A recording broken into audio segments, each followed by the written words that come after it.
Thank you for your patience, everybody, and welcome to this community conversations of this series, which I'm delighted to be hosting. My name is Kathy Maker, and I am Chief Executive of a local charity called Rules Independent Living.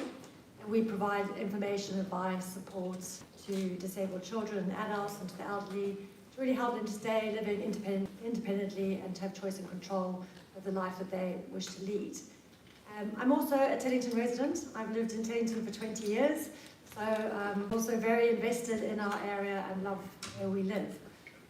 So I'm nice to be joined by a lovely host of councillors this evening, very full host. So we have with us Councillor Robin Brown, he's on the end, Councillor Petra Fleming, Councillor Jim Millard, and those are our Hampton Wick and South Teddington ward, I should have said.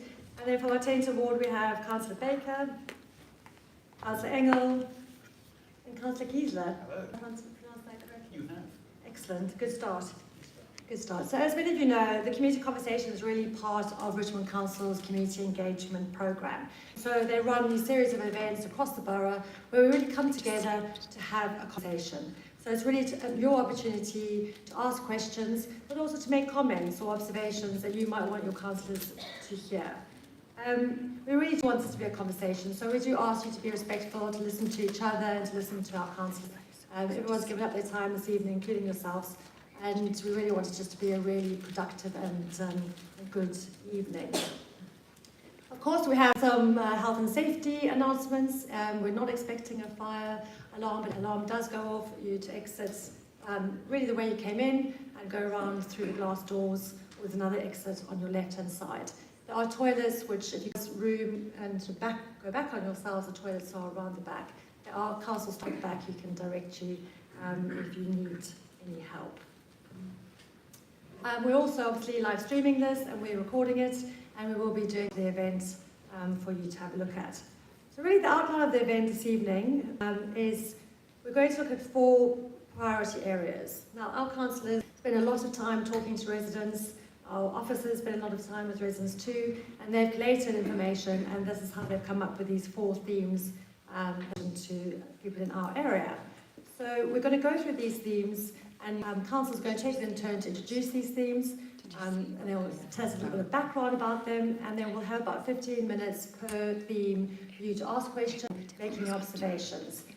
At the end, hopefully we'll have time for a general Q&A session to answer any other questions you might have that haven't come up in those themes. When you are speaking, we really ask you to use the mics. I know lots of people don't like microphones, but we are live streaming and it makes it very difficult for people at home to hear. And also we may have people in the room who are hard of hearing, and it just helps if people can hear what you're saying. And I've been told to tell you to hold the mic like you're eating an ice cream. It never feels quite intuitive, but if you can do that, it really helps for you to be heard. Obviously, we have our mobile phones. I'm going to be using mine to time, so that's why it's here. Please put yours on silent, and if you do have to take a call, please take it outside so it doesn't interrupt the event. As I said, we have our 4 themes, so we do ask you to try and ask your questions relevant to the theme that we are speaking about at that point. I know sometimes you come to the end of a moment and think, oh, I wish I'd asked that. Hopefully we'll be able to double back at the end, but it'll be really helpful if we can ask questions on the themes as they are being discussed. And we also will be taking questions from people online and hopefully feeding those into the questions this evening. Right, I think that's, thank you, sorry, make sure I get everything. So, we are going to start with our first theme this evening, which is high streets and a nighttime strategy. And I'm going to ask Councillor Giesler to introduce that for us.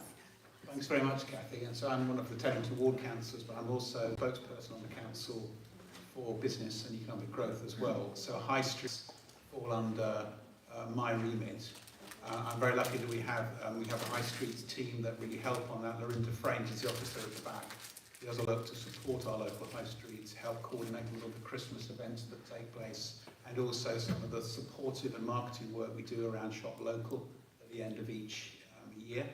To really make sure that we can support independent businesses in the borough. Teddington, so the 2 high streets really. Teddington's in a bad place as far as high streets are going at the moment. Vacancy rates in Teddington are actually at 4%, which is the lowest we have in the borough, which is good to see. And we've got quite a turnover when businesses are leaving, new businesses coming in as well, and quite a good distinct range. Hampton Wick historically has had more of a challenge, I think more than anything because of its proximity to Kingston, but there's still some really good independence there, and the Hampton Wick Association and Business Group that helps to coordinate that. Of course, here in Teddington, we've got Teddington Together, which is the traders group, which is a heck of a lot of work to really kind of like organise things through the year as well. There are challenges though. Obviously the government hasn't helped, I don't think necessarily, by two changes that happened this year. Firstly, national insurance of course has gone up for employers. That makes a big difference to small employers here in the borough and here in Teddington on the High Street. And the second thing that's happening, quite a surprise, is that the discount rate on business rates that was being allowed through the whole last government was actually reduced from 70% to 40% from April. So that will be a big increase in taxes that the businesses have to face. So we're having to prepare that, and we don't expect obviously some bad news that might come out. Things that we're looking to try and do to help, we've got a couple of public realm improvement fund schemes. I have to say, we'll maybe talk about that in a minute, but it's been disappointing to me in Teddington how we've not yet been able to implement that, but I am now promised that's going to happen quickly. We may talk a bit more about that. And Hampton Wick, we put some great designs together for a really good scheme around the square, and we're now looking at what we can do in terms of that in the year, 2 years going ahead as well. The other thing that Cathy highlighted in her introduction was about the nighttime strategy. So in common with a lot of boroughs across London, we've put in place a nighttime strategy. And I emphasise when we say night, sometimes it's a wrong description, I think. It's basically anything that happens in our borough into the hours of 6 o'clock in the evening and 6 o'clock in the morning. We're going to be launching that, in fact, next week at an event.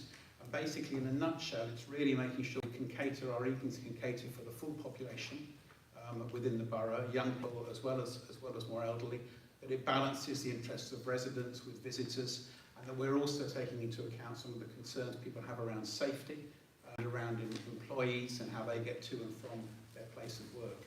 What we've done with the nighttime strategy, by the way, is to make sure that each town centre has its own specific bespoke guidance, list showing clearly what residents have said and businesses have said, what we're doing. And in fact, Teddington, I think at the back there's a 2-page summary of what the recommendations are around the 4 themes of people, place, economy and transport in Teddington. And of course, as we go forward, I'll be able to slant our plans and our strategy in line with that.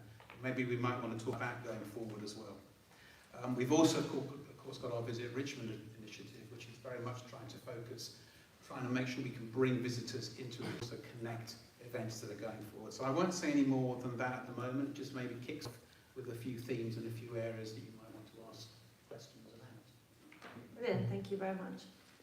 I'm going to open to the floor now to ask anyone questions. And you're very well behaved. I was going to say, please raise your hands. I can see you, and you both did immediately.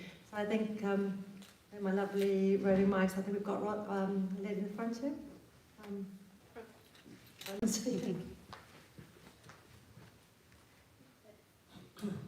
have a point of interest. I'll say it as quickly as I can. Hannah, I don't think the mic's on. Mic on? This switch on the mic. Hello, can you hear me?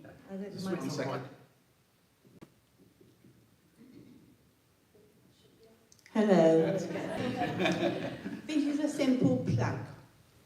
So, for all newcomers to Teddington, please join the Teddington Society.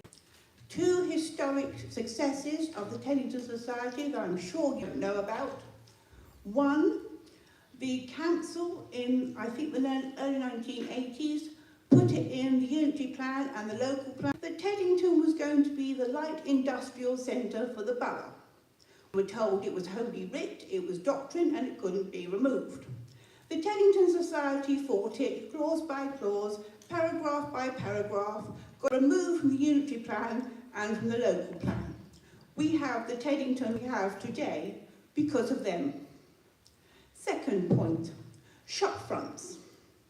There was a mania for modernising plate glass and automatic doors. We fought it shop by shop to retain our historic Victorian pretty shop fronts. The Teddington we have today is because of them. So my message to all newcomers is very simple. Join the Teddington Society, be a member, be a volunteer, work for Teddington. Thank you. Thank you, Rosamond.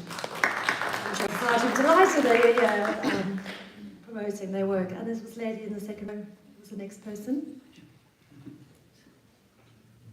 I'm from planning in the Teddington Society, so thank you very much for the advert. I wanted to ask, I guess the scheme you were talking about that was hoping to turn up soon was Broad Street. Correct, yes. So I'd love to know what's happening there, because we did, Teddington Society did a little bit of work on this with the pavers and so on. So Yep. that's your good I will, and we will see it soon. As you know, I think we did a consultation on the scheme in 2023, which I know Teddington Society put some input into as well.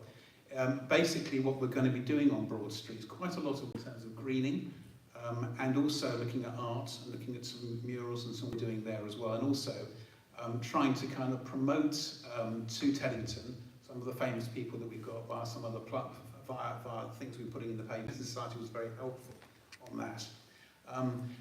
It's taken longer than hoped. I had a bit of a wry smile because people talk about public realm improvement funds as being quick wins. My experience is not that it's been quick, and I think there are some learnings that we've taken out, particularly between the kind of coordination between our economic team and the transport team, who of course are trying to put the scheme in because they're in charge of pavements. So it has taken a bit longer. Another reason why it took a bit longer is when we're doing the greening work, we had to look very carefully at the whole of the under the pavements in Teddington to make sure that when we put in rain guards and greening, that we've got the right drainage in place. We want to make sure that the whole thing is sustainable. We've now handed the whole programme into transport. They're doing their final checks on drawings. We're expecting the scheme to be in place summer and or early autumn. So fingers crossed that it will happen. So I share, Rosemary, your frustration that it's been taken longer than we'd hoped, but it will be moving forward. Can I just answer one other response to the point you made as well? Your point about shopfront, Andrew, is absolutely right. And in fact, Richard and myself, in consultation with the Teddington Society, have been fighting a few road shopfronts over the last 6 months. I think with some success as well, actually. Yeah. But thanks for the coordination. Yeah. Thank you. And Broad Street too. Thank you. Can we go to the gentleman in the middle? Thank you. Thank you, Madam Chair. You didn't tell us what the other three themes were. Oh, sorry, I know, I realised that. I was supposed to know you in the beginning. If one of them is parking, I'll wait till then. That is going to come up in the chair, apologise. I'll stick with the High Street theme. Okay. I live in the High Street down by Sainsbury's, and the parking in the High Street has become very, very difficult recently. I think this is due to the number of the residence parkings which have been set up, which means those coming into town, including those working in the shops, really have no alternative but come into the very few unrestricted parking areas. But for the residents of the High Street who do not have their own parking, it's a complete nightmare. And I wondered if there was any plans to increase the residence parking to include the area around Sainsbury's. For you. I can pick some of that up. Yeah, we are aware of the issue for High Street residents, particularly because I think it depends on which side of the High Street you live. You're either in the T zone or I think the T4 zone. And of course, for people on the High Street, that involves quite a lot of a walk around as well.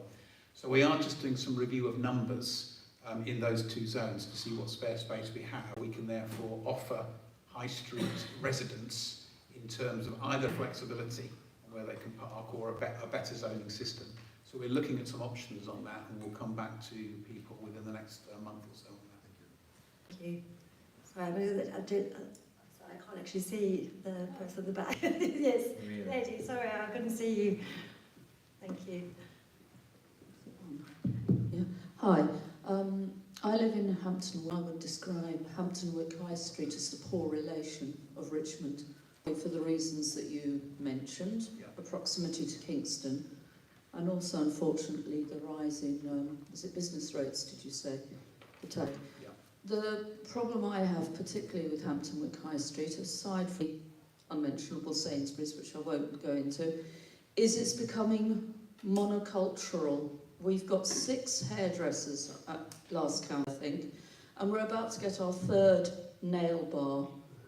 Nobody needs their nails done that much, and it is just getting worse. And I don't know if the council has any power whatsoever to overrule this type of thing and create more diversity.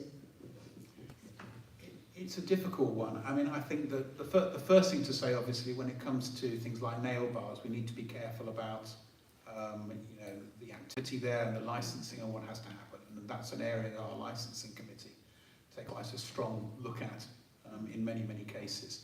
But I have to say that we're not really in the business of trying to overplan what shops we allow or not allow in our high streets. I think if we were to start to be a bit too restrictive and start to kind of promote only certain types of shops, that wouldn't necessarily help things, because at the end of the day, if the demand is there, then, Maria, that's the point. If the demand is there, shops will come in. If it's not there, then they'll go. So I think that it is a difficult one. I hear that a lot with coffee shops as well. Sometimes we have too many coffee shops in one place. But we've also got, I think within your own high street, there's a number of very interesting entrepreneurial shops in there as well, and some have started up quite recently.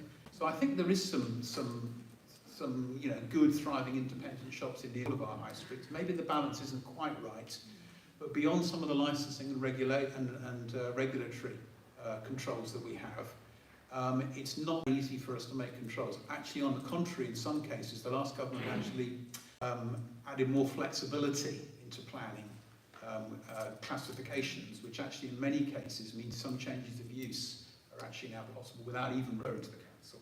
So I think it's a difficult, I can't give you any more guarantees than that really. I think it's something we don't want to get too closely involved with. Thank you. I think Councillor wants to come in. Yeah, I mean, it reflects to a large extent the way that high streets in general are changing, the sorts of businesses that can thrive in the age of Amazon. And this was accelerated by the pandemic, all the home ordering that's going on. Our service-based industry services, hairdressers, nail bars, coffee shops, things that you need to go and get, that you can't order in at home. But I think it also underlines the new importance of what we're calling placemaking, but it's the role the council and the community have in coming together to look at the whole space again that used to function in a certain way and say, how can we enhance this? And things like Hampton Wick, where we're looking at creating that piazza around near Sigma Sport, the cycle shop and the Foresters pub, closing the bottom of Park Road, is overwhelmingly supported by residents, I'm pleased to say, and the Hampton Wick Association. It's an idea to create a new heart, a place where there are benches and chairs and tables to support other sorts of things, more cafes, more delis and things like perhaps, to try and create that infrastructure to work with people so that it's not a race to the bottom and that actually we can create a new space that has new uses and new life.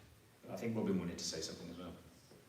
I feel sort of touched on it, but just to come back on the planning point, so we now have what's called use class E for shops, and that means that without any need for planning permission from the council, you can go from an estate agent to a supermarket to a cafe to a restaurant to a financial advisor or a nail bar or whatever, and none of that needs to come to planning.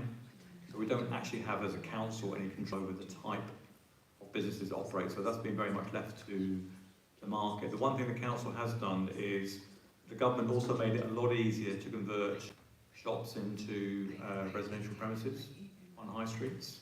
We were quite concerned that we didn't want all our high streets being converted in that way, so we were able to put an order in place to basically remove that power for certain areas of the borough. Now you have to be quite careful where you do this, because you put a blanket restriction in, the government just says you can't do that, but we tried very much to make sure that the key high street areas, Teddington would obviously be an example, Hampton Wick High Street, are protected from other flexibility of converting big shops or offices into residential. So we've made sure that we've done what we can to protect the high streets in their current function, but we can't micromanage, we just don't have the power to do that. Thank you, I think that's really helpful. We go to Sorry, gentleman at the back, and then I'll probably have to move on. And I will tell you the 3 themes that we're moving on to after this question. Thank you. Yes, thank you very much. My comment, I guess, would be the unique features that we should really try and preserve in Hampton Wick particularly, but I guess it's the same everywhere. Post office, I mean, we're very fortunate still having a little bit. Kingston seems to have lost theirs completely. I don't know where it's gone, but so that seems to me a draw, if you like. And obviously the pubs, there's a lot of life around, social life around the pubs. So I think without those really important elements, we would lose a hell of a lot of identity. So pubs are quite protected. What I said about planning doesn't apply to pubs. In fact, pubs are specifically protected. So if pubs want to change use, there are various restrictions, and the council does have some powers. Pubs are quite protected. Post office is not so much, I'm afraid. That's again very much to, all I could do is encourage everyone to use your local shops that you value and your independent stores and the things that are going to keep these places alive on our high streets as people are going in and spending money.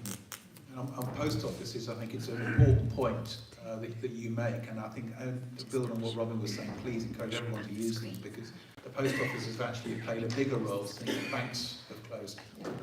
So a lot of customers now, if they don't, obviously in Teddington and Hampton Wick, I don't think we've got a single bank, so we will have to go to Richmond or Kingston more normally to sell their services, but the post offices do provide a lot of services that the banks did previously. When Halifax closed in Teddington, they worked with the post office to make sure that some accounts could be transferred and some help could be provided. So the more we can use our post offices, the better, I think. Thank you so much for that really useful discussion. So I apologise, I didn't do 4 themes at the beginning, so we've spoken about our high streets and the nighttime strategy. So our second theme this evening is the Teddington River abstraction, which is obviously really important to many people. And then we're going to move on to housing and the social housing improvement plan, and then finally the cost of living. So those are the 4 themes that have come out through discussions from residents. If there are other items that you'd like to discuss, we will hopefully have time at the end for some general Q&A. So I'm now going to move us on to the Teddington River abstraction, and I'm going to invite Councillor Engel to give us an overview to start that discussion. Thank you very much. Good evening, everyone. I'm Charlie Engel, one of your local councillors for Teddington Ward. So thanks again for joining us tonight for the conversation. So I'll introduce this theme. So this project proposed by Thames Water is a major infrastructure initiative aimed at improving water resilience during drought periods. So it involves transferring up to 75 million litres of water per day from the Thames at Teddington to the Lee Valley reservoirs. To achieve this, a new tertiary facility will be built at Mogden Sewage Treatment Works, with a tunnel running underground from Mogden to a new tunnel just upstream of Teddington Weir. So it's worth noting, from the moment we were first informed about this scheme, we as your ward councillors for Teddington, we viewed it with a fair degree of cynicism, and we still do. And we share residents' concerns about the environmental impacts, the potential presence of trace chemicals in recycled water, and the overall effect on our local river ecosystem. Put simply, we remain unconvinced that Thames Water have sufficiently proven that they can deliver a scheme to scale, given the complexity without risks. So while the project is deemed nationally significant and falls under the decision of the Planning Inspectorate, the Council remains a key statutory consultee, and our role is to scrutinise the plans rigorously, challenge Thames Water on their claims, and to ensure the least impactful outcome for our community and environment in terms of negatives. So we'll continue to approach this with the same healthy level of scepticism, questioning assumptions, demanding robust evidence at every stage. Sitting on the member sponsor board alongside the leader of the council is Councillor Julian Eden-Watts, leader and chair of Environment Committee. And together we work closely with council officers to ensure thorough scrutiny with a strong focus on environmental protection and the interests of the local community. So tonight, it's really important you're all here because we want to hear your thoughts, what questions, concerns or observations you have, and your input will help shape the Council's ongoing engagement with Thames Water and the Planning Inspectorate. Let's start the conversation. I think that's great. I'm sure there's lots of people who have questions around this, so I'm going to go straight to the person at the back. Sorry, I can't see the people at the back, but you're on it. Well done. Yeah, thank you. I'm a local resident down by the riverside, and I'm a member of the campaign group against Thames Waters, TDRA, Save Our Lands and River, or alternatively Solar. Just building really on some of the points Councillor introduced. This summer, Thames Water will be undertaking in the community required statutory consultation on their proposal. This process will reveal their most detailed investigation so far of all the research, environment, and planning information. The Council has been steadfast in its opposition to Thames Water's proposal, and for that, Councillors, we thank you.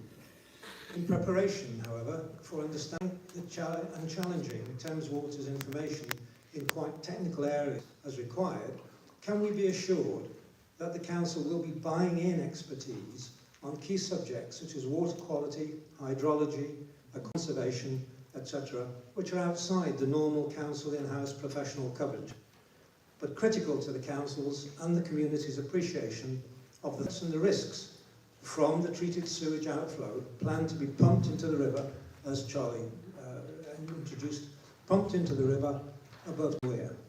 Thank you. Councillor, are you able to respond to that? Yeah, I'm sure other people on the panel are going to want to, may have something to add. But we thank you for the question, because we talked beforehand, and what I said to you is when it comes to some of the technical some of the questions you've asked there, I'll certainly take that away and make sure you get a thorough answer of what advice the Council is taking. But obviously, just to say, I know you're dealing with Rob Angus as well already, and obviously we work very closely with him as well. And you can consider us allies, and we'll certainly come back to you with a fulsome answer. I don't know if anybody on the panel has any more insight on him in terms of advice, technical expertise. I think all that Rob Angus has said is that the Council's very open to employing extra specialist advice as we need it, but he's a bit waiting to see exactly what Thames Water come out with in their consultation and what we therefore need to be responding to. So I think it's a bit, we'll wait to see where Thames come out, and then we'll be back accordingly. Just sent a message to Councillor Needham-Watts, who's our lead member for the environment, who says very much along that lines. We will employ expertise where it's needed. Thank you. Thank you. Again, the gentleman in the middle. And we'll be asking Thames will cover those costs, she just added. Sorry, just got another text. Thank you. Breaking news. You get 2 eggs in a blowfish. I very much endorse the suggestion that we should have specialist advice. I'm a member of a family of rowers, and my family is on the river virtually every day of the week in one form or another, and the reports coming back about the state of the river are appalling. It is absolutely disgusting at the moment. The women's heads of the river took place on Sunday, where boats came from all around the country, including potentially young children, although it was cancelled then for them because of the wind. And it's clearly very unsafe to fall into the river at the moment. Anybody getting a cut or anything like that on their hands, it requires an instantaneous professional look. So the river is in an appalling state, and I think when you're looking at the effects of the inflow, it's important to realise that it's not an inflow into pure water, it's an inflow into water which is already seriously tested. It's a really galling response in Thames Water when you talk about not wanting them to make the quality of the water worse. One of the sort of explanations or defences that they seem to put forward is that, well, we're already doing it further upstream. Perhaps a question for the councillors here this evening is, what can we do as residents to help you? I mean, I think I know the incidents you've been talking about, because over the last few weeks, I absolutely agree. The amount of sewage in the river caused by discharges upstream has been absolutely immense. The biggest worry we have, of course, is also the water is not just their performance currently, but the Parliament's financial stake the company's in as well. And, you know, I think from our perspective, from our party's perspective, we're also doing a lot to kind of look at what better alternative structures for the industry there are going forward, and what monitoring there needs to be to stop things that are happening going upstream. It's very difficult because obviously, as you can imagine, a lot of the problems that you're talking about are also coming upstream from other areas, from runoff, from sewage works. Some of it's very difficult to work out where it is. I think the key thing is, you know, for you all to help us be vigilant. I think reporting things that you see is very important to us, because when we start to see this, the more we can document, the more we can report things, at least we can start to, if we can't solve the problem, at least we can start to how serious it is on a regular basis. Yeah. And ensure perhaps that you get involved with this consultation that's coming up in the summer. Yeah, May and June is the statutory consultation. What is really shocking is how Thames Water have been allowed to let all the infrastructure, the sewer system deteriorate, but at the same time giving all these private funds dividends. It is absolutely appalling, disgusting. We said it again last year. We can't believe what is happening. It doesn't seem at all fair to you residents, and I would really urge you to express that in any form. You know, if you're feeling angry about it, then please do come forward, get involved, as we said. Thank you. We're going to move the back on the...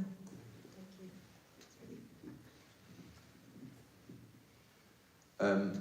I am also a Teddington resident and a member of the Solar Campaign Group. Can I just re-emphasise a couple of things and make a couple of points? Firstly, yeah, please, everyone, do engage in this public consultation. Please express your views there, because the single thing we have now that is powerful still, because this is now deemed a national infrastructure project, is the volume of public response. It's a simple game of maths, I'm afraid, if we can generate lots of, so I'd encourage you to do that. I think you mentioned the consultation in May and June. Unless you know something I don't think Thames Water announced the start date, although if it's done that to the council, that's good to know. We know it's summer 25, and we know they are obliged to give 2 weeks notice before starting it, and also know they're considering whether it should be 6 weeks, between 6 weeks and 12 weeks. We as a campaign are encouraging them to hold it for 12 weeks because it's over summer holidays, and obviously that's in our interests to do that. The point I wanted to make is that I think there is, and I'm not sure where the council is in this aspect of this scheme, but Teddington location, I'm slightly biased as a resident, but it is absolutely a unique river location, being where the tidal and non-tidal Thames meets. Is also, and I think there is an opportunity to make this point very strongly about the use of the river and the surrounds there. Mayor Khan announced a couple of months ago that one of the 4 new potential swimming spots for Greater London was Teddington.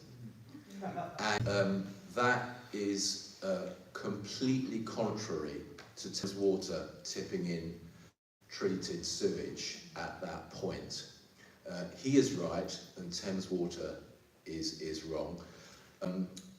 One of the other locations, interestingly, was Albany Beach River, just by Hampton Court. So clearly somebody recognised we have this unique, and I think there is a positive message the council can take back.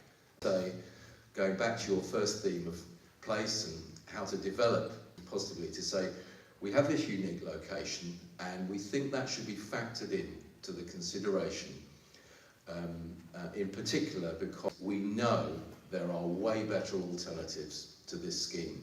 And the thing I'll leave you with is, as a campaign, we are not saying no to Teddington direct river abstraction because the answer is no, we don't want it here.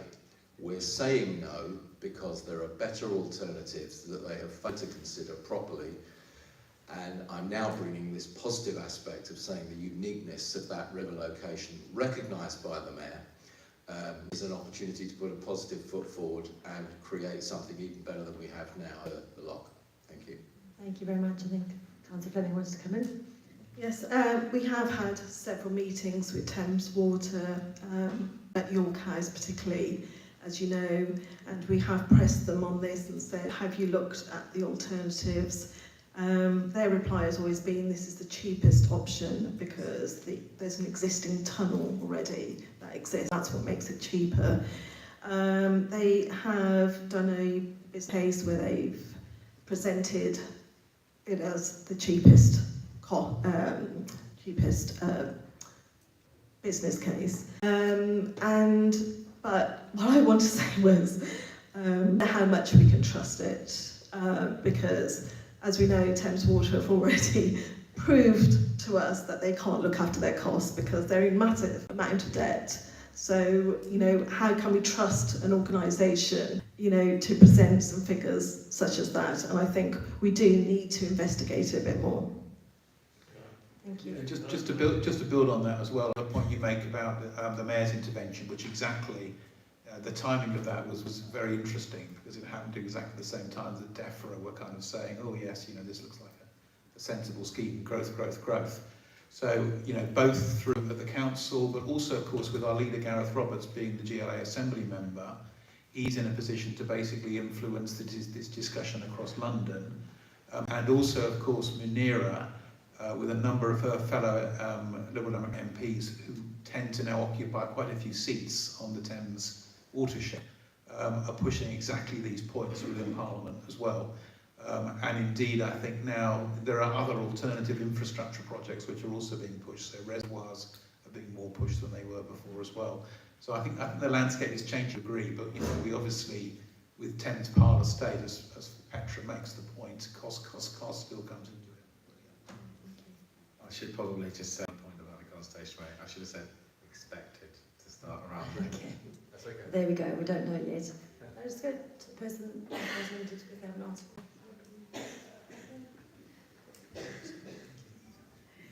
Yes, it seems to be an inconsistency in Thames Water's argument here. They're saying that this shouldn't make the Thames any worse than it currently is, and we know that on occasions it is pretty bad. And they're then saying, but we're going to abstract fresh water to send off to some drinking water treatment works. How does that square with, you know, the health of the drinking water that they're going to be sending further down to the East London? And also, is Richmond, as a council, working closely with Kingston Council on this? Yes, absolutely. Yeah. Thank you. I think it's fair to say one comment, Steve, on that is that in their defence, what they're doing is they're abstracting more water upstream near Ham, and they're using the outflow from Mogden downstream to replace that water to keep the flow constant. That's the plan. I don't pass any judgment on that. But that's just research. All right. I understand that this very point that was raised. I think this is probably something that Solar called at a Thames Water Board meeting, where one of the board members said, well, if we're already discharging too much into the Thames upstream, what's that going to do about the quality of the water that we're planning to extract? Basically, the answer they got was, well, when we know we're discharging, you know, stuff into the Thames we wouldn't want in the Thames, at that point we'll shut the intake off. Oh, right. They acknowledge that there's a problem. They acknowledge that what they're saying is, well, when we know we've discharged, but you know, if you were drinking that water, you might say, do we trust you that you know, you're going to be able to coordinate when you've discharged at the wrong time? You're going to shut off the intake. That would be a question one might ask in terms of how you know, absolutely. They also a couple more comments, then we need to move on to. They're arguing that it's treated effluent water, so saying it is, you know, tested and it's not going to have any impact on the environment, the biodiversity, etc. But I did argue and say, well, how can you be sure? They said, well, we're going to test it and we'll be testing it quite often. But you just never know, you know, how often that will be, and you know, they can argue that at the moment, but how often does that mean? Once a year, and what happens if it gets affected during that time? So there's still a lot of questions. We need to press them on. Thank you. I think I'm going to move us on at this point, but I mean, it is really encouraging that we're on this side. I know often we have, you know, sometimes as residents we've got issues that we take up with the council, but I think this is a real opportunity for us as residents to support council. And to try and get the best possible outcome for us in this scheme.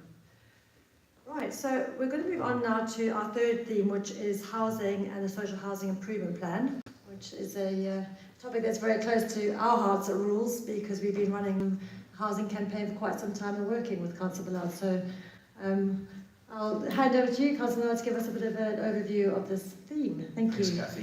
Introduce myself again, I'm Jim Millard. As well as being a ward councillor for Hampton Wick and South Teddington, I'm the lead member for housing for Richmond Council.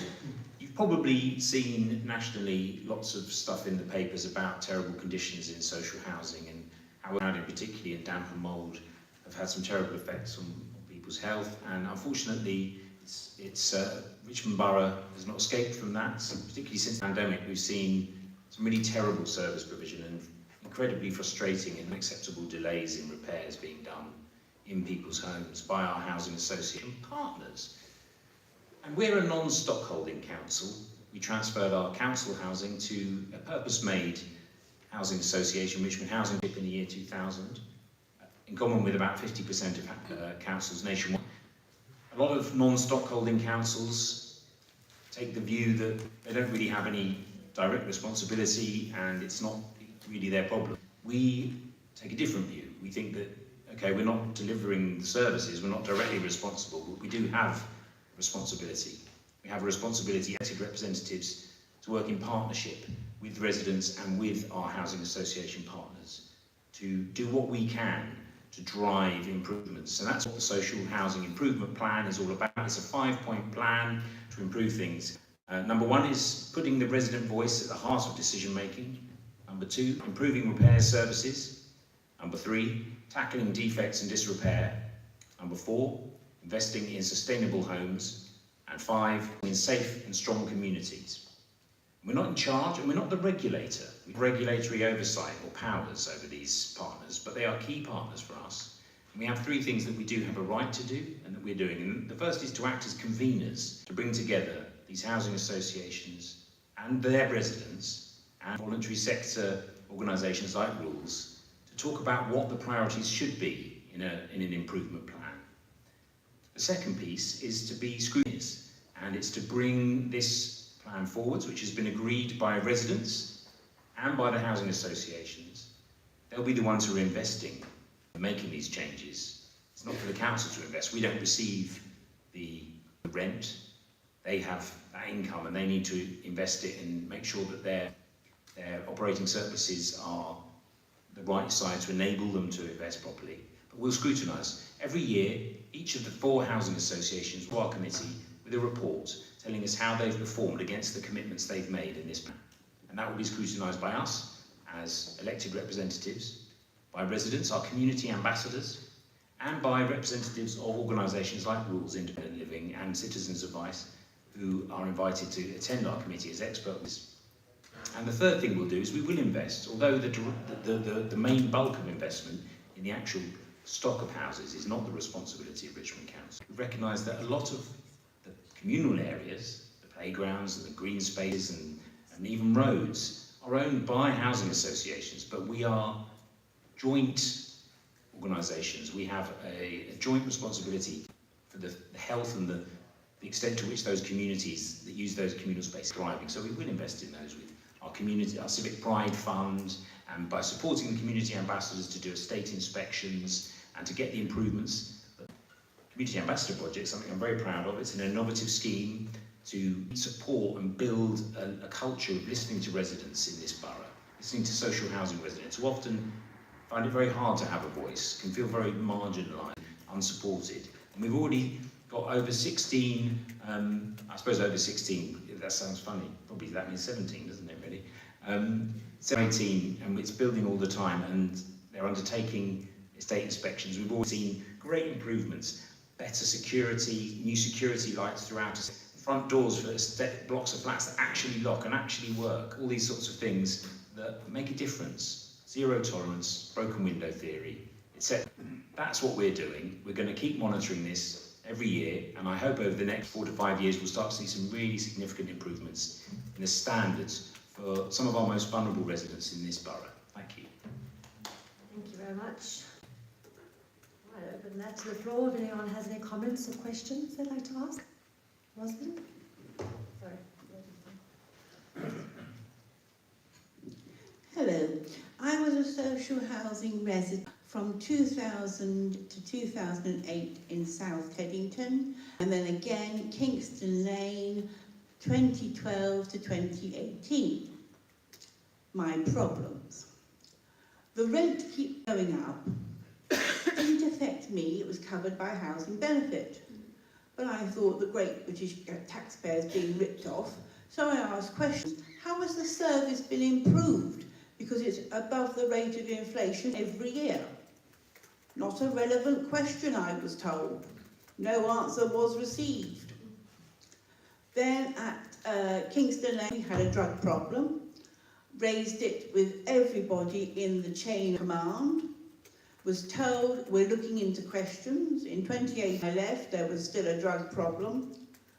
There's been an awful lot of filibustering and not dealing with residents' concerns. And residents and their relatives have been raising the same issues for years. Thank you. Thanks, Rosalind.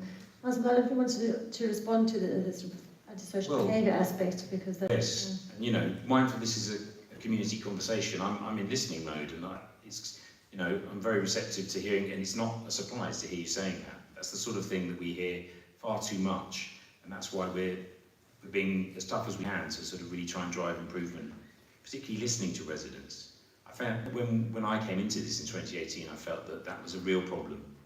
Residents weren't being listened to, and I think for anyone who is experiencing antisocial behaviour, I and colleagues here are working all the time to try and help people with those, as is Inspector McLaughlin at the back, our fantastic Metropolitan Police Safer Neighbourhoods teams.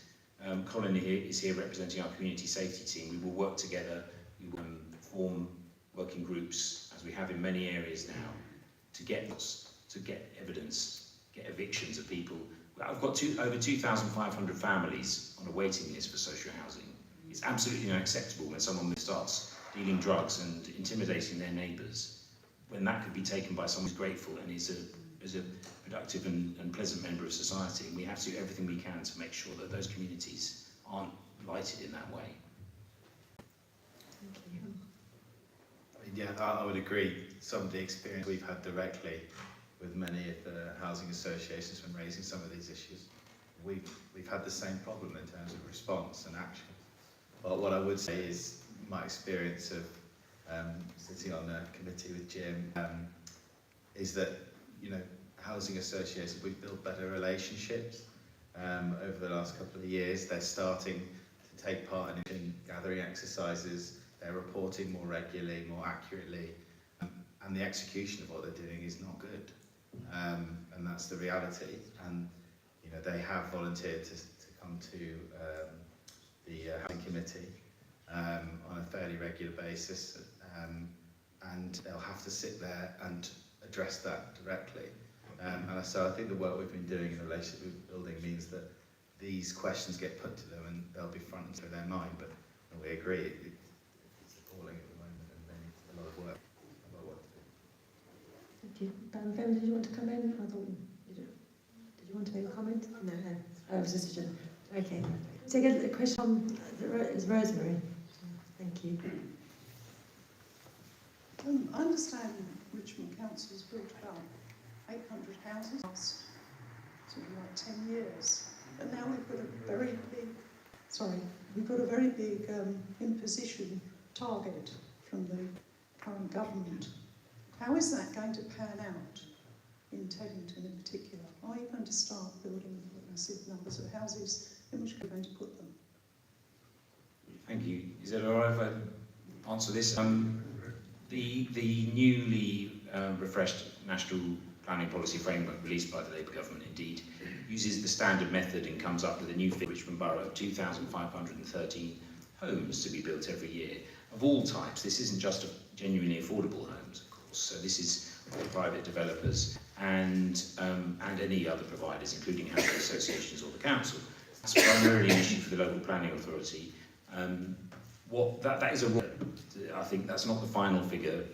The standard method from the MPPF, as it's called, is a starting point, and there are further regional planning documents such as the London Plan, which tend to use slightly more sophisticated measures that look at things like deliverability and what the local challenges are. So it will be less than that. We can't put a figure on that, and we will be lobbying to make it as low as possible, because we don't want to be NIMBYs. I think we all agree that we understand the importance of genuinely affordable housing. We don't necessarily want to see our borough blighted with huge sort of luxury housing, but we know that there are people who are disadvantaged, and just because it's seen as an affluent borough, we want to be a thriving community that still has places for police officers and nurses and social workers and all those people who make Richmond work. Teachers, places for them to live, and we're in danger of losing that. We've got to find some places to do that. But in terms of that, and that I come on to genuinely affordable housing, that's a slightly different thing. That target hasn't changed. That target remains to do as much as we can every year.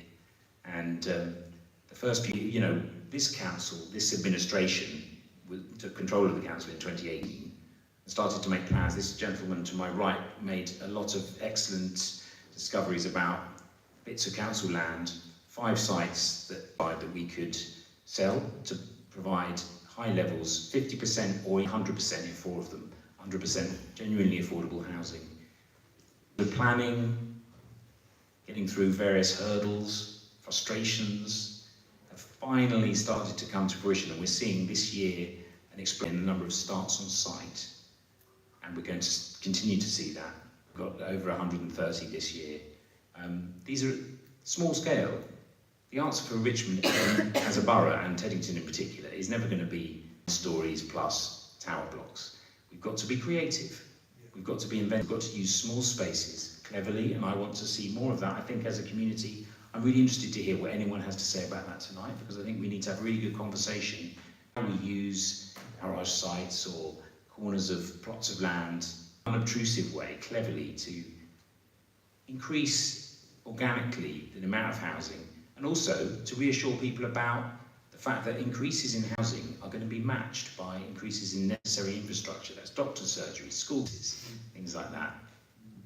And that conversation is what we've got to have in a sensible way, whilst at the same time making government realise that we're not opposing their ambition to affordable housing. But if you were looking for huge scale, unfortunately, is not the place to do it. In Richmond Borough, we've got over 50% of the borough is protected green space.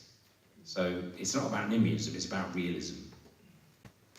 Just to build Rosemary, you're absolutely right. I think that, on Jim's comments, I think we do have, areas within Teddington where there are people who'd like to do a little bit of development, infill development, full scale.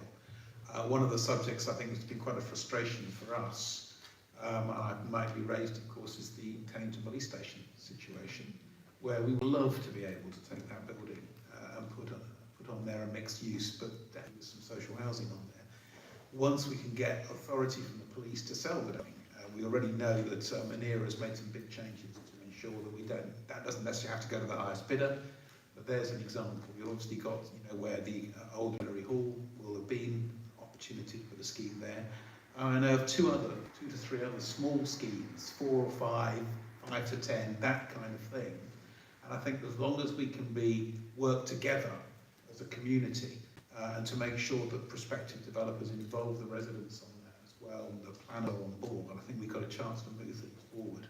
But sometimes it can be quite slow and it can be quite tortuous on those things. So I think there are opportunities, and as Jim says, in most cases, they also involve still payments as well, they involve some infrastructure. I think we have some chance to do it, but it's usually the scale is different to perhaps what background. Any other questions? Would it be useful to talk about Abbey Park at this point? I know it's in the general questions, but talk to that now. Do I do it now? Or? Yeah, I mean, while we're on the topic of development, are you happy to? Well, I mean, I mean developing the land. I mean, you're going to have. Let's come back to Hampton Park after. Okay, that's fine. Questions, so. That's fine. Okay, well, there's no further questions on housing. Then we'll move on to our final sort of topic of this evening, or theme of this evening before we go to general Q&A, and that's on cost of living.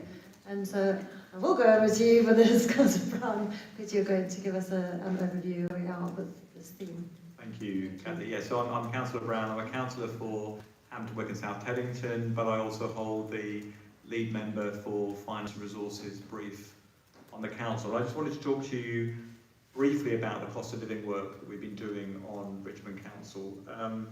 This is a really, really important piece of work that won't be seen by everybody in the borough. And of course, Richmond is a relatively affluent place, but we still have significant pockets of deprivation. We have a luxury housing. We do have quite a number of people who are either vulnerable or a very low income, and it's very much incumbent on the council to make sure that we can to support them, particularly in the situation that we found ourselves in 2022. This is particularly the significant increases in inflation and energy costs.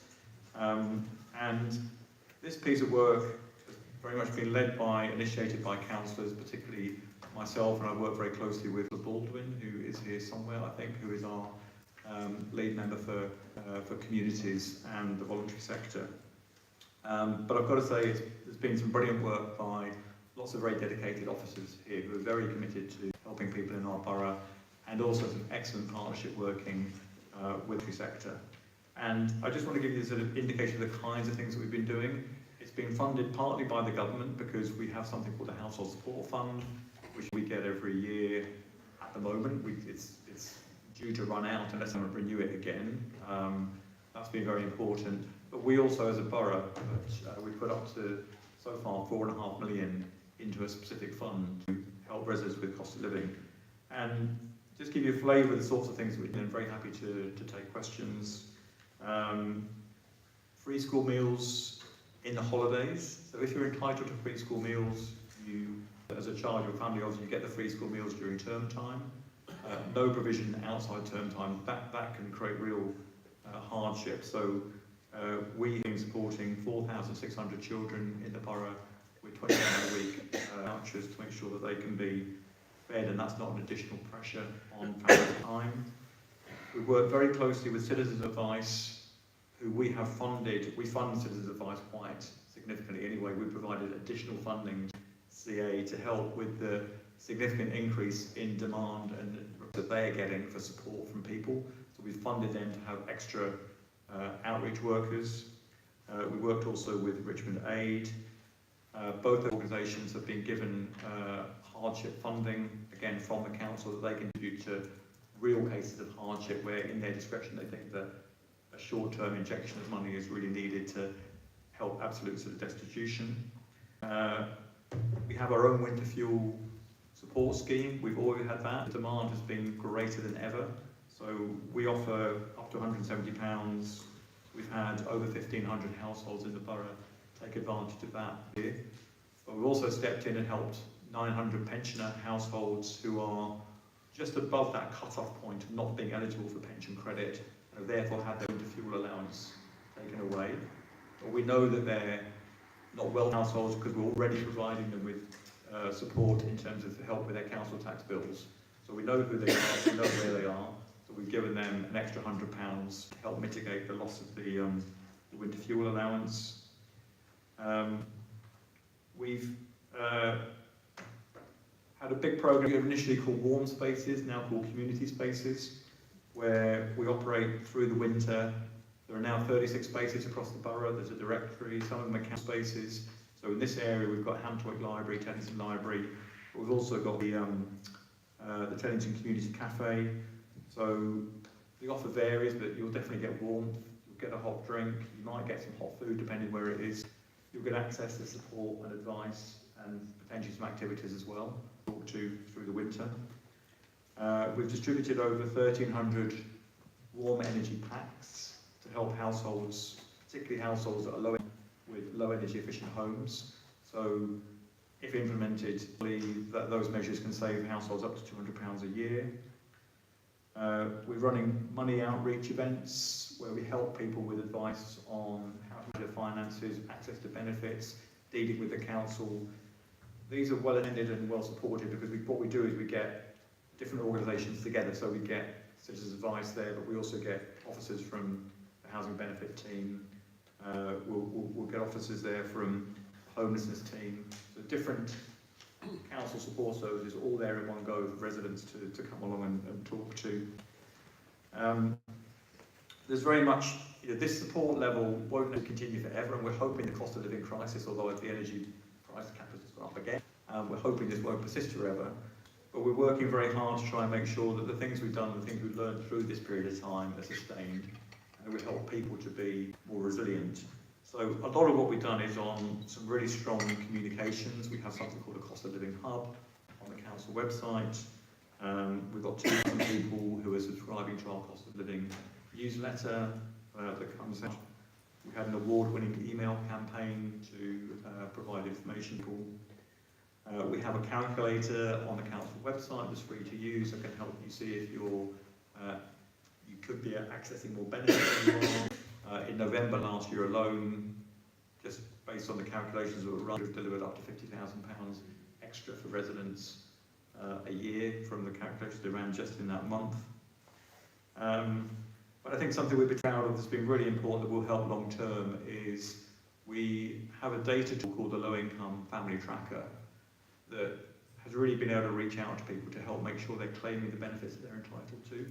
So we've had 2 campaigns, particularly on pension credit, because pension credit is obviously very important in itself, but it's also what people call a gateway benefit, where if you're on pension credit, then that can often be a reason why you may be able to access other benefits. And of course, one at the moment is the winter fuel allowance. So the winter fuel allowance is now being tied to whether you're on pension credit or not. Another one is free school meals. So we've pushed up in the borough the entitlement to free school meals. That's been very important, not just for the people who are receiving free school meals, but it's important for our schools as well. So by increasing uptake of free school meals, that means that the schools get more pupil premium funding, and Richmond upon Thames schools are getting over 900,000 extra a year in pupil premium funding as a result of the additional people we have signed up to free school meals eligibility through that programme. And in total, the work that we've done using this data tool has delivered benefits for people that are going to be, again, over 900,000 a year additional benefits. So I think that's sort of given you hopefully a flavour of what we're doing.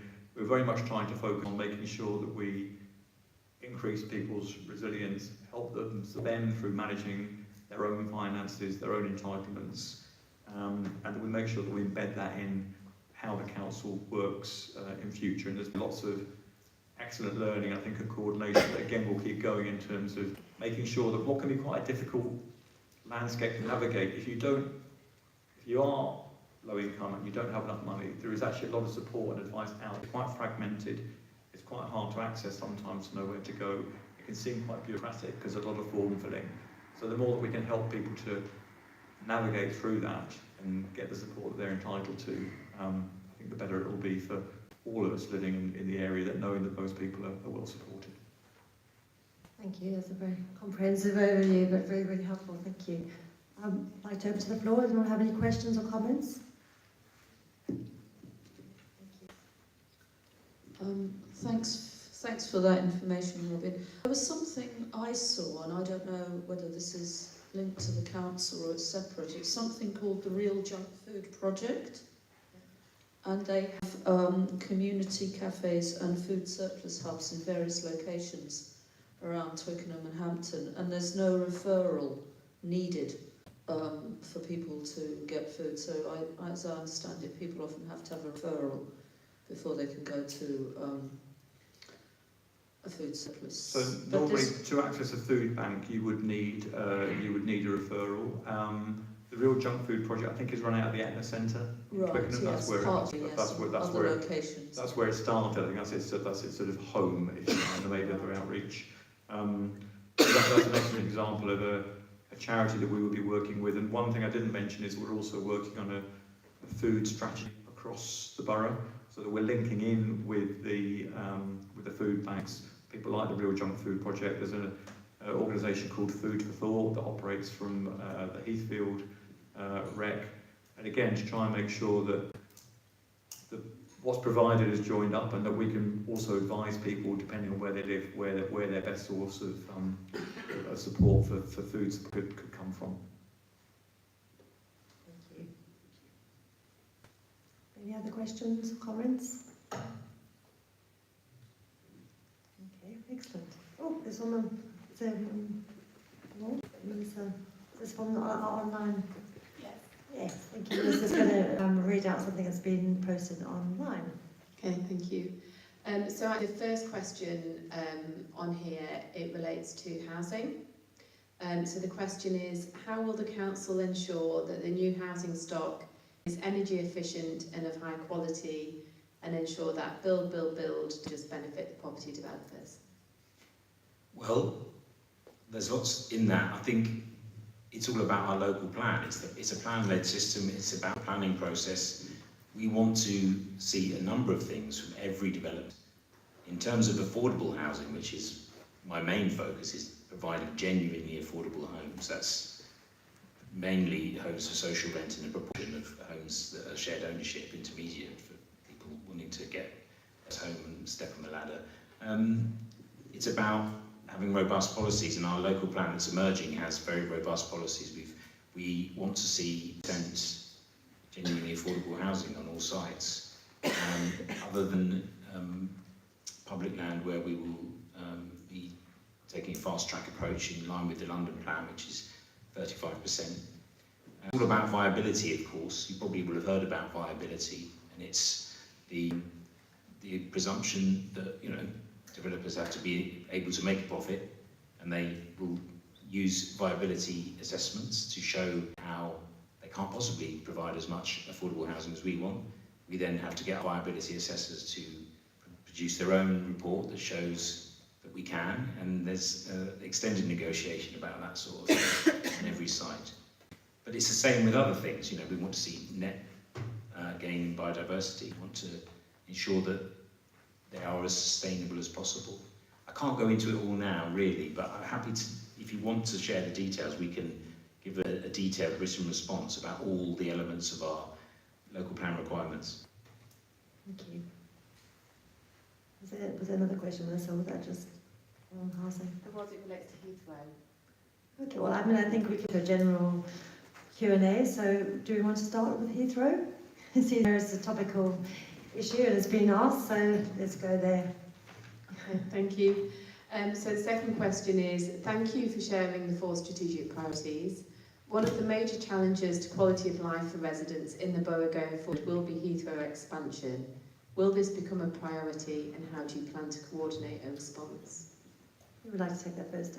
So I can cover actually on a member of the Heathrow Standing Committee, which we had a meeting, in fact, we had a meeting quite recently, just predated the government's announcements on Heathrow. We've also taken quite a lot of input from a number of the groups around Richmond, and in fact Teddington, I noticed Dave's here, the Teddington Action Group, who's been a very, very useful partner on our view. Basically, we're opposed to Heathrow capacity expansion. We feel there's a whole variety of reasons for this. One of the major ones is the environmental impact. And we know aircraft emissions account for an increasing amount of emissions. And in fact, unlimited expansion is going to make it very, very difficult for the government to hit its targets in terms of carbon neutral. And whilst we hear reassurances from the industry about the use of sustainable aviation fuels, there really isn't a path to making a significant contribution from SAF in the near future. We also believe that Heathrow expansion has another critical problems. I think the nature of the question, the number of residents in our borough and many other and the surrounding boroughs that are impacted through noise in particular from Heathrow is something in the order of 300,000 to 400,000. It's a huge number. So if you do need around London look at increasing aircraft capacity, and we would question that, but if you do, the plans that Gatwick have and Luton have are far better in that sense, because the number impacted by noise are like in the order of 5,000 or 6,000, something like a difference of 50-fold compared to Heathrow. The final point is that if you look at the schemes already, the schemes that the airport has not yet come up with a final scheme, but we think it's going to be similar to the schemes that was publicised pre-COVID, which I think, as most people know, talks about massive rerouting of the M25, additional terminals, a lot of land north of the airport being taken. Very, very expensive. It's been reassured by Heathrow it'll be entirely private finance. But of course, what that effectively means is massive increases in charge for people who want to use Heathrow and the aircraft that want to use it. So obviously, at the end of the day, consumers will pay. And we also know the airlines are already balking at the high landing charges that we have at Heathrow compared to other airports in Europe. So the whole thing doesn't add together. The specific that was asked about what we're doing to lead. So our leader, Gareth Roberts, wrote to surrounding authorities as soon as the announcement came out from the government. He's got support from 5 neighbouring authorities to restart the anti-Heathrow coalition that was quite successful in the immediate days before COVID in terms of legal challenges. We know the mayor is interested in that as well. We know also the surrounding MPs are very interested in that as well. So I think that's the answer in terms of our position and also the view in terms of how we're trying to lead and coordinate a campaign. Thank you. That's a very, very thorough response. Would anyone else like to make a comment or ask any other questions on Heathrow? This gentleman over this side. Oh, okay. Okay, well, the floor is yours. Thank you, Ava. Hello? Yes. Perfect. Thank you. I go back to the very beginning with our development of Broad Street. I'm very pleased to note that the pavement is included and therefore will be walkable. What does it mean for the High Street? With walkable, it is dangerous, and we have somebody in the audience who today tripped over, fell flat on the face, and had to be picked up. That common occurrence, especially in Church Street and also in the High Street. When are we going to have it done? Hampton Hill's done. Twickenham's done, Richmond's done, Witten's done. Teddington is ignored totally.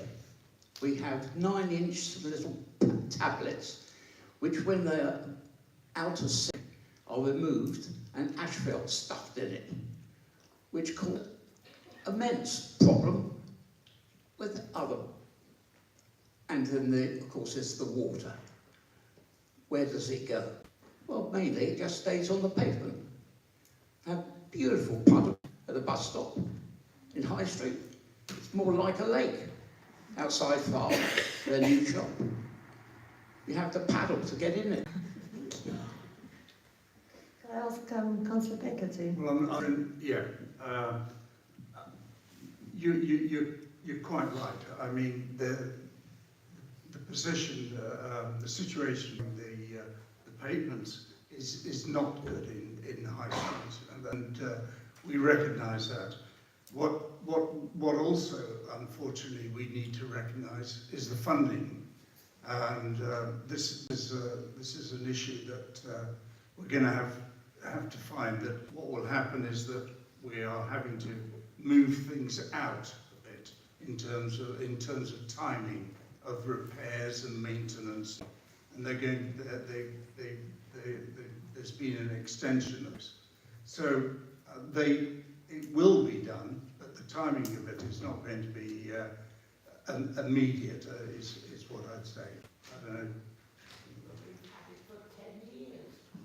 Thank you. Is it worth adding, am I on? Yeah.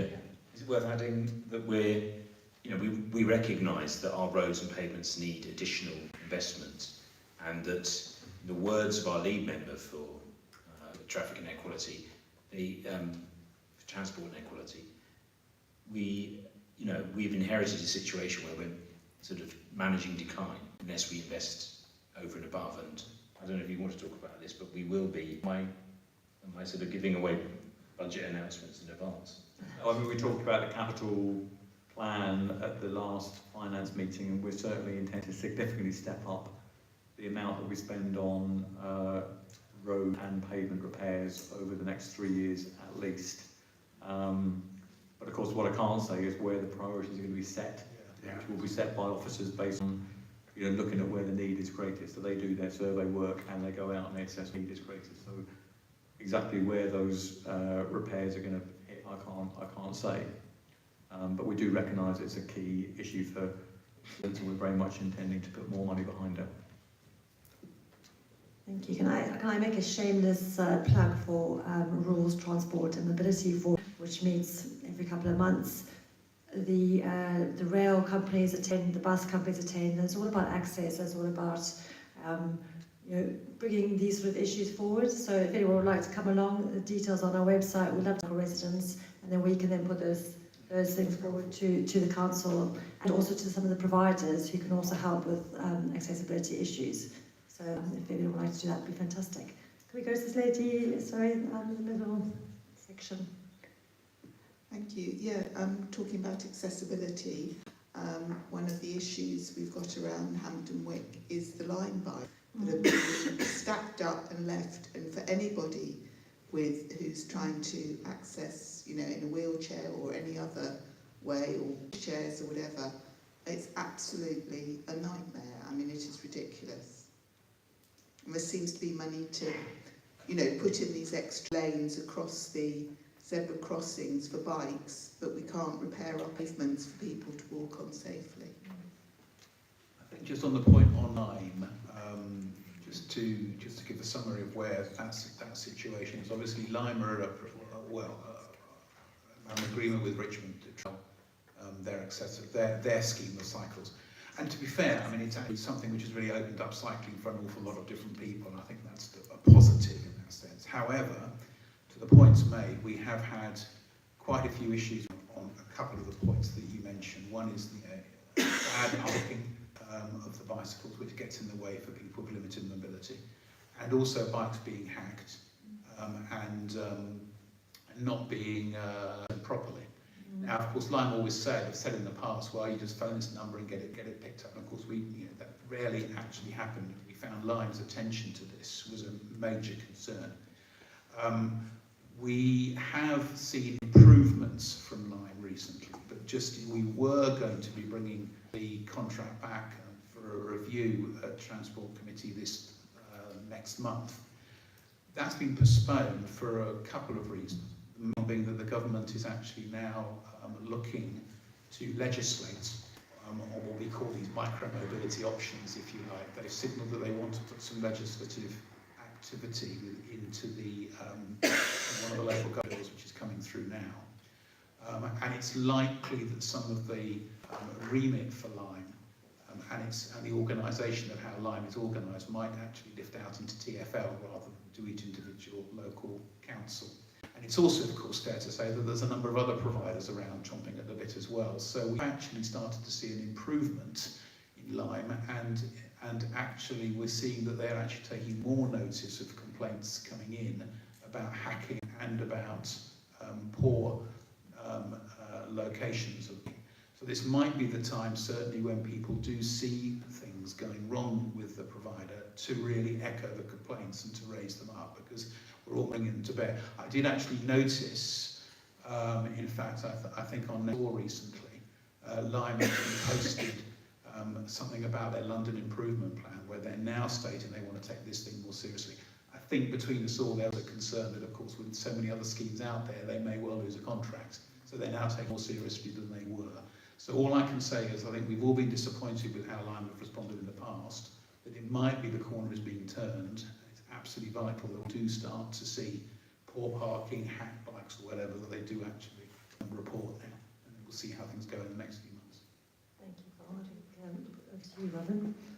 Thank you. Yes, no, I mean, Phil's covered that, and we're very aware of the large issues, and all councillors are very aware of it because we're getting very large amounts of feedback from residents, like in Teddy, so it's a very hot topic. I just wanted to quickly pick up the point you alluded to at the end, because I think you're possibly talking about the improvements, the zebra crossing near the King's Field, and just to, it may not reassure you, depending on how you think public money is used, but it's very hard for the council to get money from TfL to fund anything these days. But TfL has specific pots of money set aside for active travel, which we can bid for. So that particular project is not being paid for out of council resources, being paid for by TfL, and seems to be an important scheme to help join up. You know, one thing that we know as Hampton Wick councillors, we really need to improve the Kingston roundabout junction for bikes in particular. It's a dreadful junction. It's one with a relatively high accident record. That's the one that we keep well. We need to have money to improve that junction and to improve it for bikes. Meantime, joining up sort of Kingston Bridge to Bushy Park through the zebra crossings which have been improved is something that we really welcome, but is not something that's been funded by the council itself. Oh, lots of questions. Turn to this lady, the green in the front, because I know you haven't. Oh, no. Okay. Same thing. Okay. Can I say something again? Yeah. Can I just ask what information or knowledge you have about the proposed development, well, demolition of the current buildings and then development of the land, which has been held by LGC? And then can I pass it over to Same thing, yeah. Yeah, it's just basically to make everybody aware if they're not, because when they made the local residents aware, we received mail about it, but I don't know if everybody in the town is aware. And one of the things that is included in the set is what I'm led to believe is a building of historical interest, which was the old Barnes-Wallis testing. They've bought that as well. When we went to their the meeting where they show what their plans are going to be, we were told there's going to be 24/7 access for deliveries. There is no control of classification of buildings, so there may be manufacturing there. So you're talking about air pollution, light pollution, noise pollution, and imminently about to put in their planning permission. So don't know if everybody in Teddington knows, but everybody in Teddington needs to know. Yeah.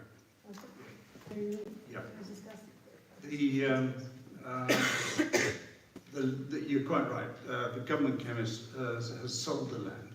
It's already it's gone. It's been sold to an insurance company as a sort of investment. They've appointed a developer called Grafton Gate, who have been asked to put in plans for what they call a sort of light industrial development. So this, bearing in mind, is on exactly an industrial classification. So it would have been hard to change that classification and for anything else to be considered to be put there. As I understand it, the Barnes-Wallis, before I think has been retained. That's the long one. Yeah, at the moment they are sitting on that, they're hoping that somebody will come along and want to take it on. What you can do with a building like that, I'm sure. It obviously has historic interest, but it's not a part of their plans to demolish that. Certainly not at the moment from they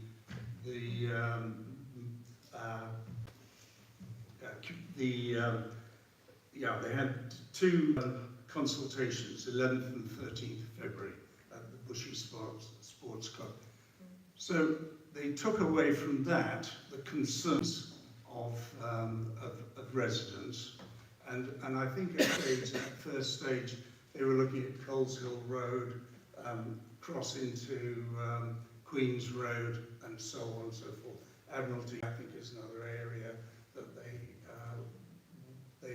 covered.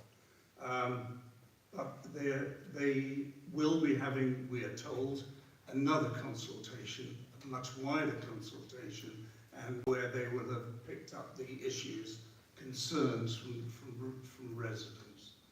They are developing, they're knocking down the old laboratories, so there's going to be knocked down. I think there's about six buildings, and they're going to be putting up something along the lines of what they call a sort of light into units, which they will temper to the client that comes along. So they install individually. It's going to be an industrial estate, a light industrial estate. They like the idea of having the National Physical Laboratory still around them as well. And one of the things that they said they would be trying to sort of follow up on is science companies as well that might well take those areas. So there's nothing definitive yet as to who they're going to sell them to. We are particularly concerned, as I think a number of residents are, which is that it's going to, what will it mean in terms of transport? Now, we've been told at the meetings that transport will be a lot less. There will be a lot less car parks in the area, so they've reduced that. That doesn't necessarily mean they don't feel that it's going to necessarily want to go elsewhere. They feel it's more than sufficient for what they have. Because of the types of bills that they are putting up, they don't see the likes of massive HGVs or whatever in. At best, it's going to be sort of the white vans type of thing that would be coming in and out of the. They believe that the motor traffic will, I think, was it halved? Yeah. From what it was previously when the government chemist was there. Now the government chemist, you know, a good point, is using cars, whereas this is going to be a combination of cars and vans. Are you relating that to generally in Teddington or to the actual No, to that site. To that site. Yeah. I think in many ways we have to wait and see a little bit about what comes through on planning. Yeah. And you'll have the opportunity then to make your consultation and make your views heard. Absolutely. Just get the mic to you, sorry, just because otherwise we can't hear. I mean, will there be restrictions on the 24/7 of 16 proposed businesses? The traffic coming through 24/7. Are there any restrictions on that? I'll be honest. That's the first I've heard. It's 24/7, and that was certainly not at the mention. It's not written down anywhere, but if you ask, Okay. it's 24/7. I think we can take it away, can't we? And We will follow up on that. thank you. Sorry, I know the lady at the back in the middle has been very patient, so Harriet, can you take the mic? Thank you. Just like to ask one question with regard to the paving. I was the lady who fell today. Yeah. So that's the second time I've fallen in this stretch of Church Road. That's terrible. So anybody leaving this evening, I'm really careful because it was just outside here that I fell. But I think to see, well, we haven't got the funding for that. You know, the funding needs to be found because, I mean, I was lucky. Okay, I'm a bit backed up. I was lucky. Somebody else might not be as lucky. I was fortunate that there were two workmen who came and picked me up because I was unable to get up. You know, and I mean, you walk down the street, doesn't matter which side of the road you're walking down, the paving is uneven. You know, something needs to be done. you know, the We will council see if finds we money can for other fight the things. corner on that. We also have, in fact, well, I think we can share it as well. In fact, I think there was criteria officers use to look at, you know, when do they replace, when do they repave or whatever. It's public actually, we can share it around. And as Councillor Brown said, as Robin said earlier, there is extra money available. We don't yet know where the priority will go. We can at least try to tune what we know about the reality of our pavements here against the criteria we get. He needs to do something. We hear you. We hear you. Thank you. Can we go to the gentleman in the I want to say check top. Well, thanks for your support challenging Heathrow from the council. A resident who couldn't be here tonight asked me if we could get an update on the lifts at the railway. Thank you. Yes, who would like to take that? I'll happily do that. Okay, thank you, Councillor Vickman. I've been told March 25.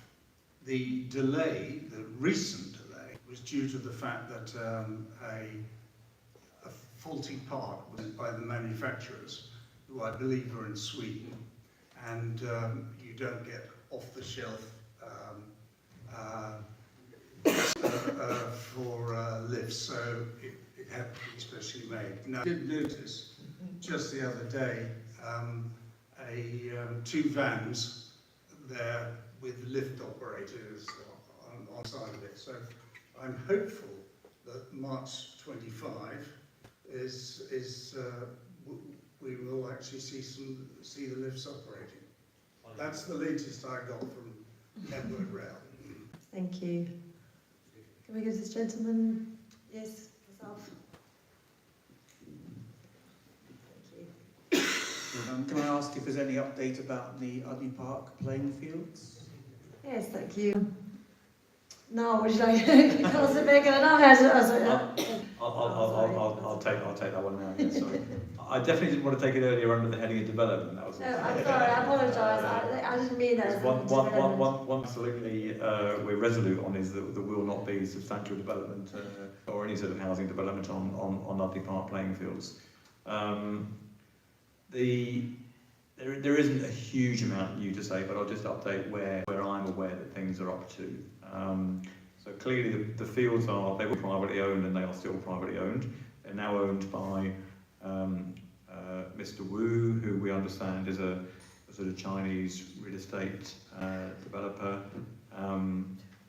There are different views, I suspect, as to exactly what his motivations were for purchasing the fields. One thing in particular that we are aware of is he was an international badminton player and was very keen to see badminton there, but of course badminton requires quite substantial development, so I think he's understood ultimately that was going to be difficult. I think from the point of view of local, because the thing that we're particularly frustrated about is that although these are playing fields, they are playing fields, and there is a need for more playing field space in the borough. There's more demand for sport than we can easily meet in the borough, and of course particularly, and we're just implementing a new leisure strategy in Richmond called Richmond Moves, so we're very keen to see people get into support, particularly sport, youth sport, so we're very keen to, you know, ideally what we'd like to see, whatever ownership structure, is the playing fields being used better. That's what it comes down to. And equally, we'd like to see the pavilion back in use in good condition, and to make sure that the fields are maintained properly. The council's powers generally on this are to make sure that development does not happen, and the council has been resolute on that and has consistently provided planning advice on that who asks, and all the decisions which have been supported in the planning inquiry have been that there should not be development on Udney Park playing fields. It's now designated as local green space. As well as its importance for sport, it also has ecological interest. So there's ecological there in terms of bats, which use it as a corridor, but also plant species, etc. So these are all things that need to be protected. I speak quite frequently to Jonathan Dunn, who is the driving force behind the Udney Park Playing Fields Foundation. Jonathan is the person who's really been trying to put forward plans as to how the playing fields could operate in effectively not-for-profit ownership to make a sort of break-even return, if you like, to make sure that more sport could be played there. We have given support to Jonathan because we have been, with our council leisure team, we've been working with Jonathan on what could the plan look like. So Jonathan already had some plans that, obviously we have council officers who are quite experienced in running playing fields, so we've been able to help Jonathan critique his plans and come up with views about what that plan would look like. So politically, we very much support Jonathan in his efforts to talk to the current owners. He's made them an offer. It's an asset of community value, but you know, up till now, he's struggling to get really serious engagement from the current owners in doing that. The other things that have been happening, you know, council officers have pushed to make sure the boundaries maintained properly, work's been done on that, so the views have been opened up. And at least the roof now, as we understand, has been made watertight. So although the pavilion is not in great condition, they have at least repaired the roof, which means that hopefully that they can deteriorate further. That's where we're up to.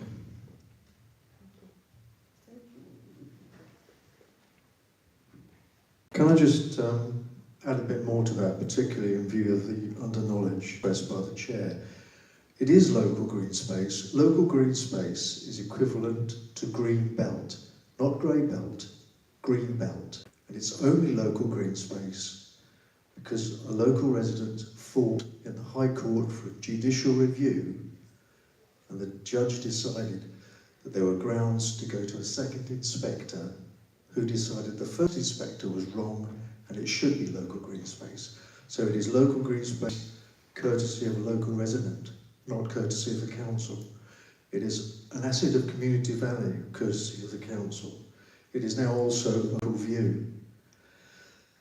Local residents raised £130,000 to fight Quantum, who wanted to smash all the constraints, stood side by side with the council in a 10-day inquiry and won comprehensively. So we do not want to hear Udney Park and the word development in the same sentence again. Now the question is this. At the hustings on the 28th of June last year, all the candidates expressed their wish toward the council in exercising their CPO powers to compulsorily purchase Udney Park so that it could be used as playing fields. What has happened since then? What is planned to happen? When? So, as I mentioned, what has happened, council cooperating with Jonathan to make sure that there is I would say, developing a viable plan for how the playing fields would be used. Should we ever get to the point where a CPO was being contemplated, that would be a prerequisite, because there are a whole range of conditions before you start to get into a CPO, one of which is that you've got the money to complete the purchase. So you need to demonstrate that you have the financing to actually complete a purchase. Another one is that you have an operator and the financial means to secure whatever your use is for the site on an ongoing basis. And another is, to be honest, you need to demonstrate clearly that you meet what is a fairly high hurdle to take an asset away from a private owner, because in this country, private property is private property, and understandably, and I'm sure we'd all understand why, there's some pretty high bars before you can take private land into public ownership against the will of the person who owns the land. So there would be a number of hurdles to be gone through. As I say, at the moment, the focus is on working with Jonathan on developing his plan and seeing whether we can get the current owners table to agree some sort of in terms of how it's used. Thank you. I'm not sure they can say much more on that now. And apologies, when I was saying development, that will be developed at some point, hopefully into the fields that we want them to be, and that was the context. So apologies if that was deemed something else, because that wasn't my intention. I think that's really... Oh, Oh, sorry. Well, very quick, one last question, Melissa. Oh no, I've got two. Which Got two, okay. Okay, Quick. so one of them was a comment saying please support older residents and support creatives who want to Richmond Council. So two separate issues. Do you want me to read out the next question? So the next question is, this is about litter. So the situation on litter in Teddington is appalling. The open crate system for recyclables is largely to blame, and the refuse collectors don't pick up items that fall or are blown out. What can be done? By the way, I regularly go out litter picking. Let's take a litter picking. Robin? Well, the first thing I'd say is we are very, very grateful always, of course, to residents who get involved in litter picking. We're very lucky in this area that we have some people who are very committed to tidiness of the area and do that. A couple of things that we are doing as a council, because we recognise, of course, that people in this area take absolute pride in their area, rightly, as we do as councillors, and we just don't like to litter on the streets. So two things that we are doing. One is just trying to hold Continental more tightly to what we're paying them to do in terms of their contract to clean our streets. So the high streets should be cleaned every day. Most of the residential roads should be swept and cleaned on a 2-weekly cycle. We as councils often get feedback that those people feel that those timetables aren't always adhered to. So we hear from Continental they have quite a lot of challenges in actually recruiting staff, but they have contractual obligations to us. So we are having to employ more people in the council to try that they are doing the job that we are paying them to do. So one key thing for the Continental, who are our contractors, deliver on the street cleaning that we and residents rightly expect. The other thing we're also doing is we're engaging in conversations with Serco, but again, in what I have to say has been a very difficult and tight budget round that I've been to deal with. We are trying to find a little bit of extra money and having a conversation with Serco about what could we do to support Serco so they've got a bit more capacity to help the teams who are, to be fair, generally do a fantastic job and are extremely busy in terms of you look at the speed that they have to work at. But could we try and find a way to help them have a bit more resource to clean up afterwards in terms of trying to make sure that the streets are left in as good a condition as possible when they've been around. And of course, certainly in Hampton Wick, South Teddington, we have the challenge that, as a borough, we try and make sure that we organise street cleaning to be the day after the waste collection. When the waste collection is on a Friday, then the Monday you have to wait till the Monday before the stream happens, which is of course not ideal. So we really value the work local residents doing. We understand it's important. We're trying to do within our, the financial envelope we have. We're absolutely trying to do more to work on this and make sure that we get the borough as clean and tidy as possible. Only on the creators' point, absolutely agree. Vital to support creators. I mean, this borough is a borough that relies on an awful lot of people who work for themselves or work in small business. We have a number of opportunities where we kind of bring creatives together. We've got our enterprise centre in Patch, in Twickenham, which has a number of people working, and also some creative studio work as well. And part of the nighttime economy, we're also looking to really be able to bolster music deliverers as well. Broader sense, so that's going to be something interesting as well. So, yeah, I mean, to agree with that. And as a voluntary sector, we welcome all the people as volunteers, as part of our community. We have so many groups that are run by amazing people in the creative industry, and we are so grateful for just the engagement generally that we have across this borough, which is just fantastic and really much informed this evening. So thank you so much for coming this evening. Thank you to those individuals who've joined us online, to our councillors who've given time this evening and worked tirelessly to make the borough what it is, and particularly Teddington and Hampton Wick. And to Gabby, who has been signed away this entire time, where she's done an amazing job. Thank you very much. I did ask Gabby if she wanted breaks every 20 minutes at the beginning, and she said no, she was just going to crack on, so she's done an incredible job. And thank you very much to her team for organising this evening and for making it run so seamlessly. I think it's been a great evening. I'm really pleased to say that all the additional topics that were actually on our sheet that we were asked to raise, you raised yourselves, so that's it, because we're all on the same track. And I know there's lots of frustrations of things that maybe aren't working well, but it's really great to have the opportunity to tell our local councillors what we really want and need in this borough. And so thank you so much, it's really, really important. Can I just thank you, Catherine, for chairing so eloquently from action. Thank you. Sorry, final thing, there will be minutes of the meeting, and the recording will be online too, so if you wish to go and relive this experience, you can watch it and also have the minutes so that we can hold our councillors to account. So thank you very much. Thank you very much for attending. Thank you. It's Kat. Yes.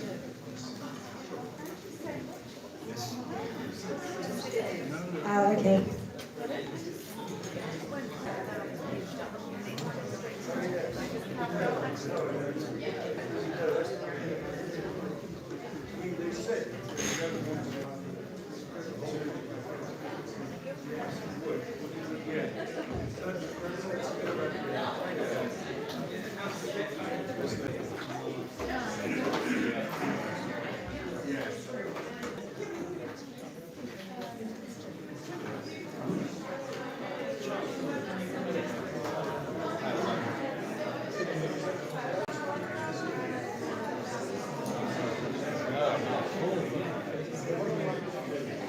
Further Sharpie.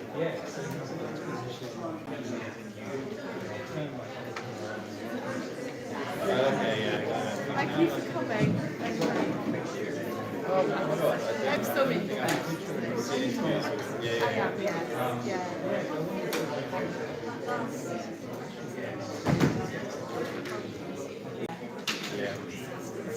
No, I've been having no preference. I like to. I want to pull it out. So I'll look that up. I mean, personally, to be honest, it's going to give that opportunity to refresh with our scheme.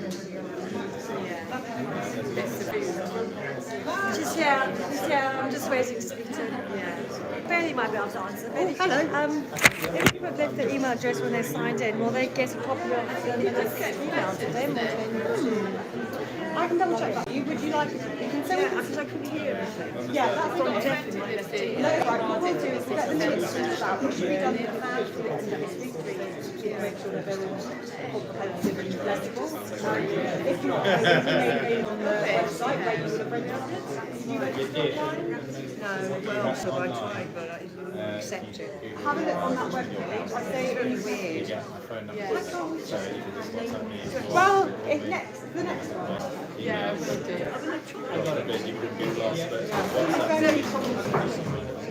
What I can do is I'll invoice the email to our that's it, with a link to where everything will be.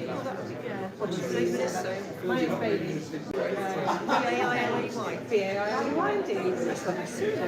So I get all like a dog food. Yeah, you can go to local. So like you can't win. No. Right, is that all okay, Bailey?